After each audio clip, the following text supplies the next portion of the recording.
rek Cheikh Omar Fouti radiyallahu anhu nee na zikkar mooy sababu texe àdduna ak alaxira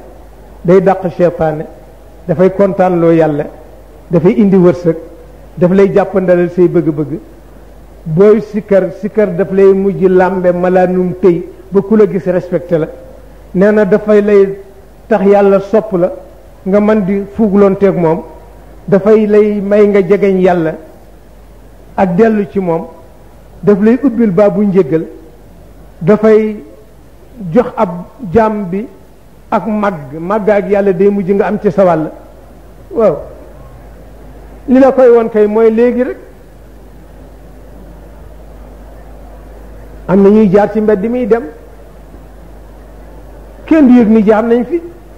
na fi alaaji Abdul Aziz jaar léegi rek ñii kër ci kër ñiy sëpp ci mbedd yi naan ko si Malick lan la ah am na fu mu jaar fu nit ñi jaarul du lu ko yàlla yéene may ko rek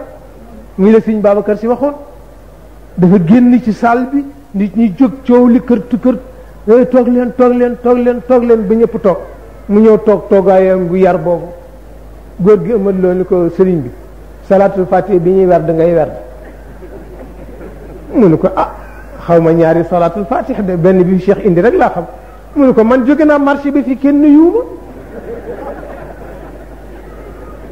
te yow nga jóg rek nit ñi di bëgg a rey seen mu ne Amadou loolu nag doom bàyyi du ko may doom sëriñ du ko may taalibe ku ne yaay am sa farlu bopp dox ba fekk ko fa mu nekk nga ni ko dankul yelu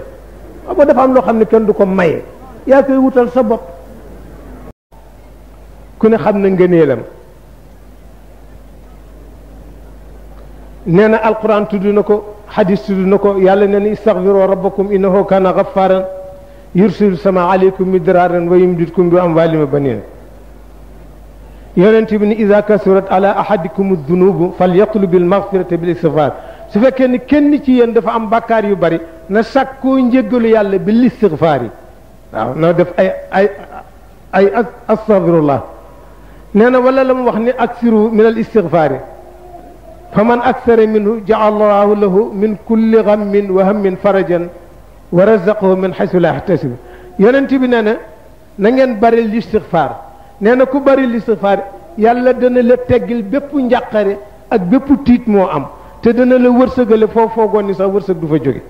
ngeen dégg niñ ko waxe woon